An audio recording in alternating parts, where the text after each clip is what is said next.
What's up, everyone? We're back at it today.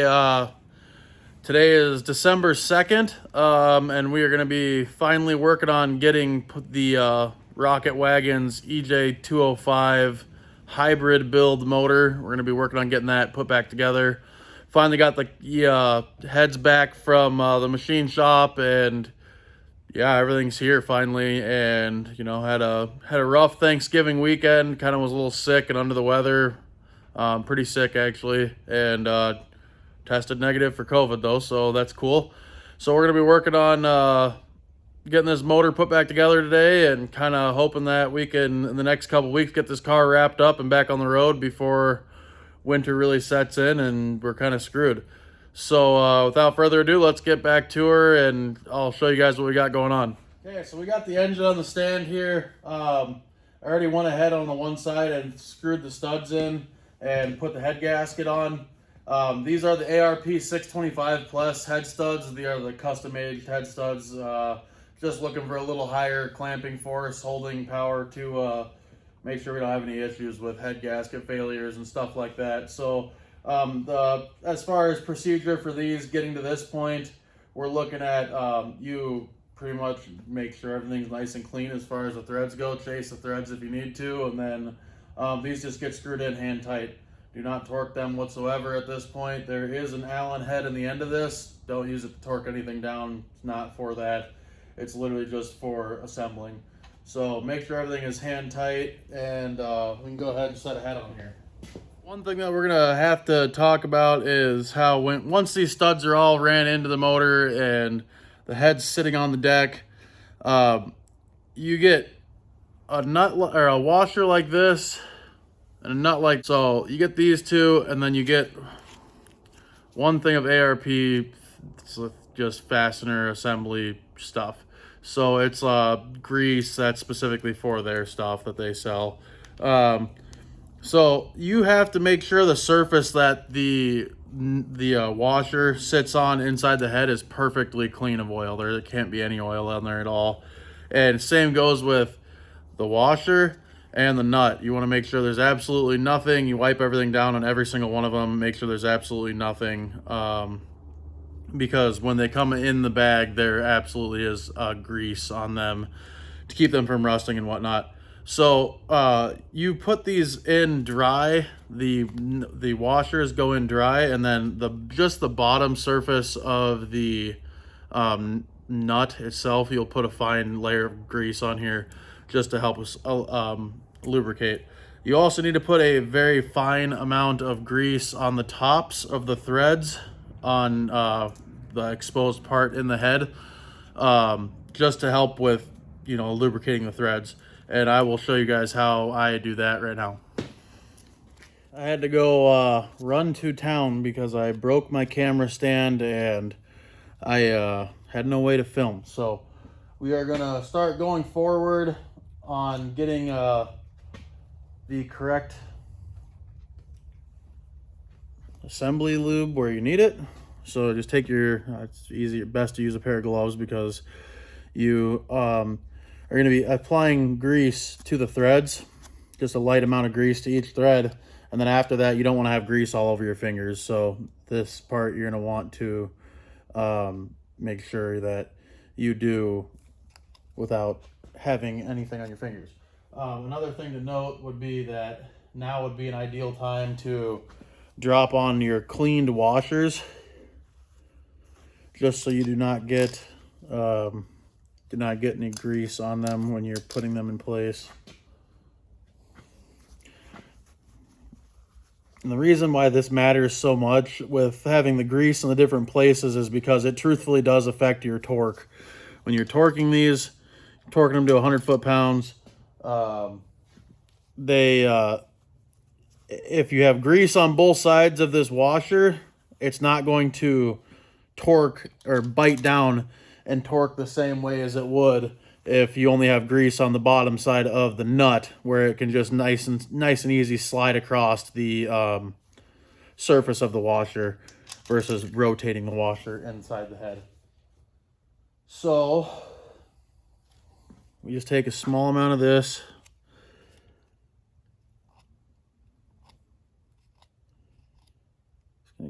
and put a little coating on there.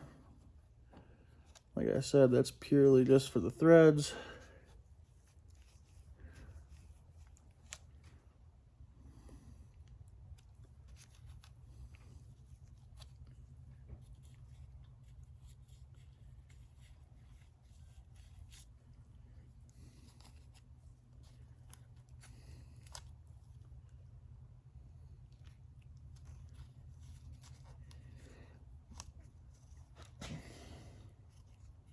You know, and you see people all the time taking and putting this stuff on beforehand, and honestly, if your fingers are half the size of mine, which they probably are, this job wouldn't be as terrible as it is right now for me. So we're just going to go ahead and just a light coating on the bottom side of this nut, just a real light coating there, just to give it a little bit of lubricity.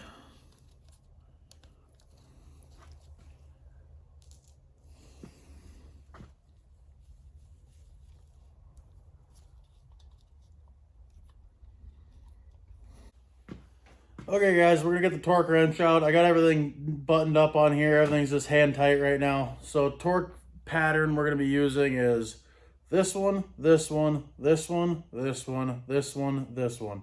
So we'll do 1, 2, 3, 4, 5, 6. And just, you know, basically working our way out to keep the torque even. So it'll be 35 foot-pounds the first pass, 70 foot-pounds the second pass, and 100 foot-pounds the third pass. So I'm going to go ahead and do that. I probably am going to just fast forward through this part just so you guys can kind of just get the gist of what's going on.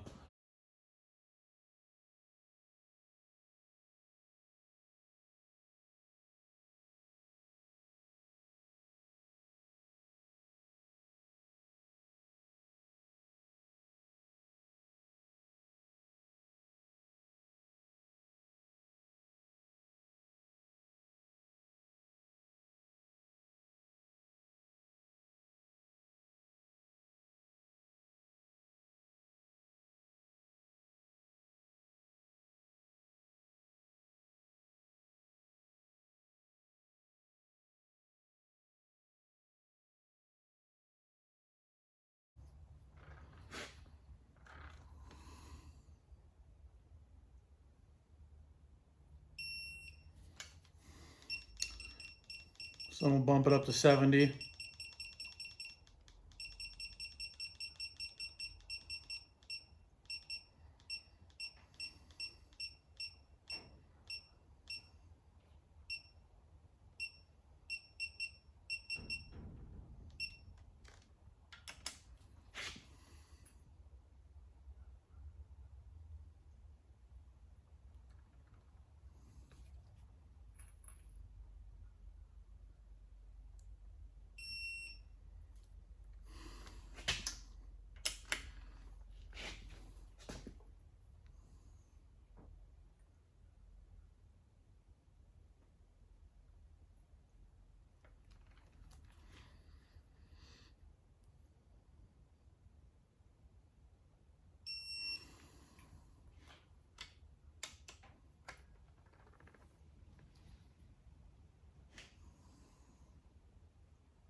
and bump her up to 100.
Okay, so now we're going to drop the cams in on this side and the cam hold downs or the cam caps.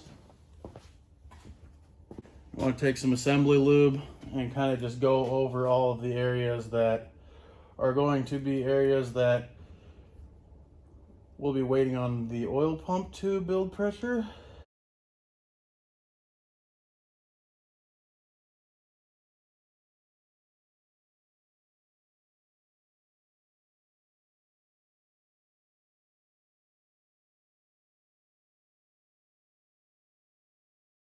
So these are BC 280 cams that we are putting in here. Little rowdy set of cams that we're going to be putting in here, and should be a good time. Coat. This is where your cam seal would sit, and you're just going to want to put a small bit here in this area just so we don't have any oil seepage or anything like that.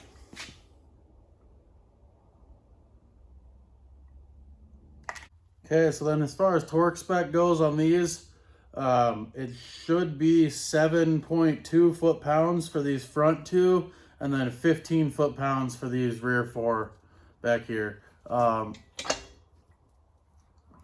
Pretty important that these are torqued properly just so we don't have any issues with, obviously, the cams pulling apart or something stupid like that while the car's under load.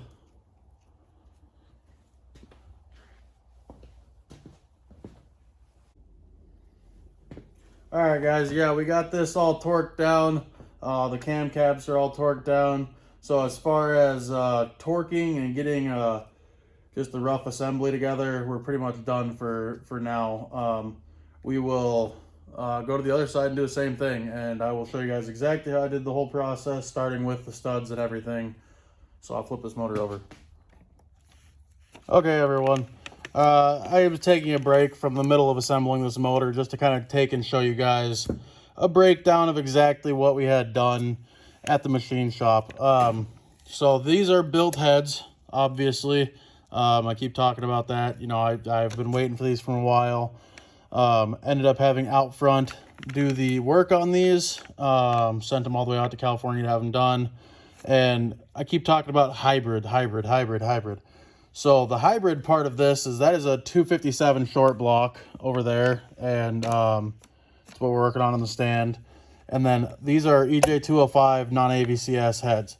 As you can see, they come in here with a CNC when all these valves are out, and this is a CNC program, and it goes and opens this chambering up to match the 257 chamber on the heads.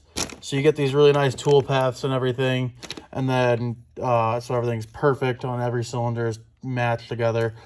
Had stainless GSC valves put in here, and then ended up having, like I was saying on the other one, we had Brian Crower cams, but we had porting done in all of our ports, and if you look in there, you can see the brand new guides, GSC guides that were put in there, and a bunch of nice porting done on all of our different. This is the exhaust ports for the exhaust valves. 270, or I'm sorry, 280 cams in these heads. And then we had shimless buckets, which are these bits. And these ended up getting converted to shimless buckets. And yeah, everything looks real nice and good. They did a great job on this stuff. And so these were pocket ported also, which means behind the valves were ported. When they had the valves out, all that stuff was ported. And you can see all the porting done in here to just kind of open the stuff up, let these things breathe a little better. This is the other route I was saying you could take. So you could take your head stud. Obviously, you know which end goes down into the motor. And if you wanted to, you could take it this time while it's out of the motor. Put your fine coat of grease on here.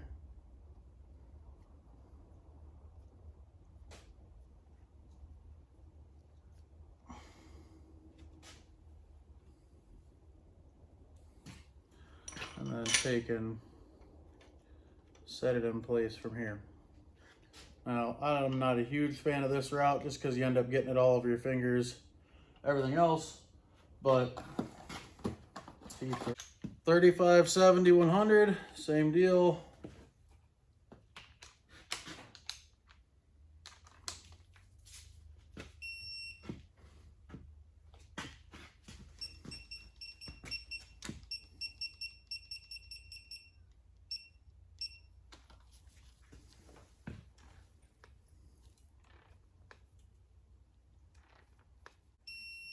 All right, guys, it's the next day. Kind of got a little carried away yesterday. We got some extra stuff done that was not done yesterday. Last time we had been looking at this motor. We got valve covers on and some of the accessories in the front of the motor. We're at the point now where we're going to torque down all of the cam pulleys and start working on torquing down the timing accessories also. So for doing the cam pulleys, back to my company 23 tool that I use specifically for the USDM cam sprockets. So use this and just a torque wrench. It's not a real difficult process, but if you don't have this tool, it's nearly impossible to actually torque these.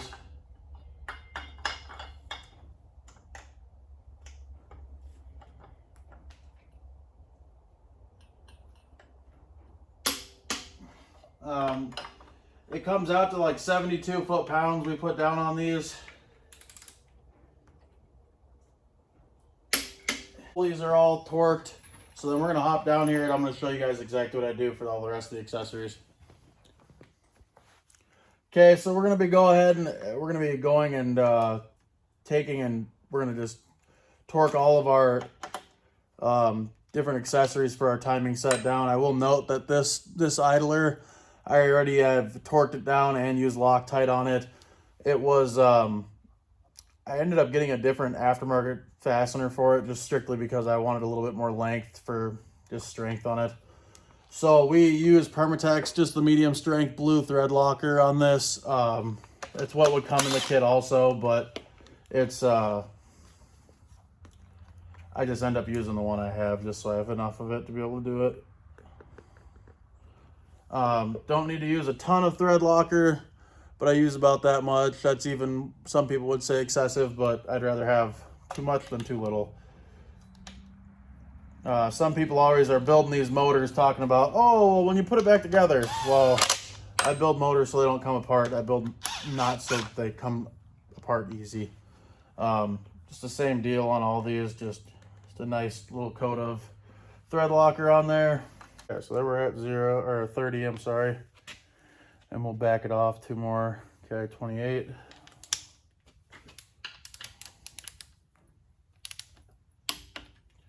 28. 28. 28. Company 23 tool I have is this just cam holder. I've actually never even got to use this tool yet, so looking forward to checking that out. Okay, took me a second, but got this thing figured out. It's pretty simple and it's actually really slick. So I ended up taking this half moon off here, and it's just a 10mm Allen on the back side of this tool. And it's got a magnet in there. It kind of sticks in there slick. So you can kind of line up your pulleys where you want them. Obviously, you got to line your lines up. And then while you just have just this stud sticking out of here, you just have this stud sticking out of here. You can take your 19mm wrench, line this up, and then when you drop this all in and tighten it down, this just holds this in place. For people that don't know, this is a spring-loaded deal usually, because you are on the cam lobes.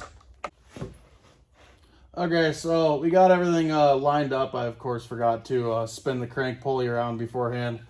So we'll just go ahead and take and slap this timing set on here and just kind of go from there.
There you go. Timed motor, ready to rip. Here to drop the pin. So before you do that, I always go around and just double check all your marks.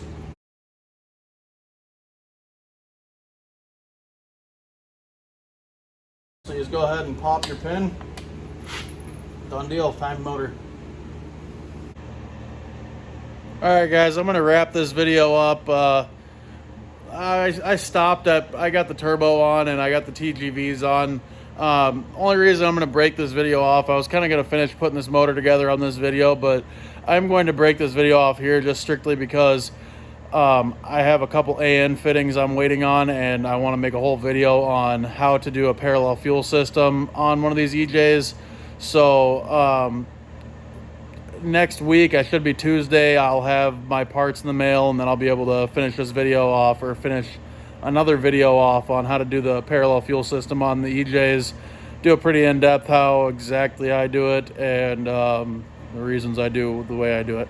So yeah, like and subscribe to the video, and check out the next one. Should be a few days and we'll be able to pound out another one. We're going to be wrapping this car up hopefully in the next 2 weeks here. We should have this car back on the road. I have six-speed swapped it already. Unfortunately, I did lose my footage on that. I planned on doing the whole video on the full 6-speed swap, and long story short, I lost my footage on it. So I'll show you guys that, but we did 6-speed swap it a couple weeks ago, and yeah, car's getting pretty close, and the fun stuff's about to start happening. So like and subscribe to the video, and keep an eye out for the next one. Thanks, guys.